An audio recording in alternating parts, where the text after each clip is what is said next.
In today's video, I'm going to teach you how to seamlessly set up and deploy a Git repository using Hostinger's Git Manager.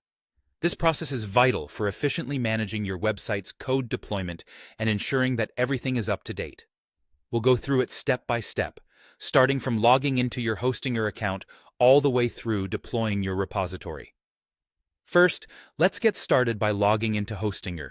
Open your web browser and visit hostinger.com. Once you're there, click on the Login button to access your hPanel. If you're not already signed up, make sure to create an account.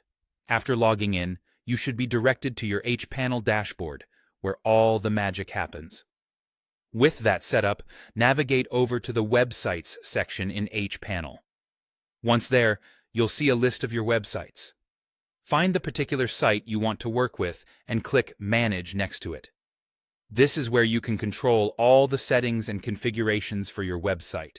Now, it might take a bit of scrolling or a quick search, but look for Git under the Developer Tools section. Click on Git to proceed to the Git Manager. This is going to be your primary tool for managing your Git repositories within Hostinger. Next up, let's create your Git repository. In the Git Manager, click the Create Repository button. Here, you'll need to fill in a few key details.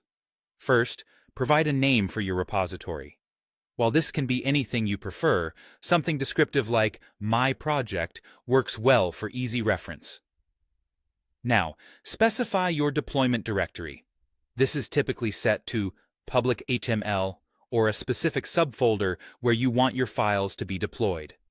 This is crucial because it defines where your website's content lives on the server. Additionally, you'll need to paste the address of your Git remote URL. This is the link to your source repository, whether it's from GitHub, GitLab, or another platform. Make sure you have this handy. Finally, determine the branch you wish to deploy, often the main or master branch, unless your project setup specifies otherwise. Once all these fields are completed, go ahead and click Create. This adds your repository to the list within your Git Manager. Now that your repository is set up, let's move on to deploying it. After the creation process, you'll notice your repository listed on the page. To fetch and deploy the latest version from your Git repository, click the Pull button. This action will synchronize your specified deployment directory with the newest updates from your remote repository, ensuring your website is current and functioning as intended. And there you have it. You've learned how to log into Hostinger, navigate to the Git Manager, create a Git repository, and deploy it effectively. These steps empower you to maintain control over your website's codebase and effortlessly manage updates. Stay tuned for more insightful tutorials, and make sure to subscribe for the latest tips and tricks. Thank you for watching.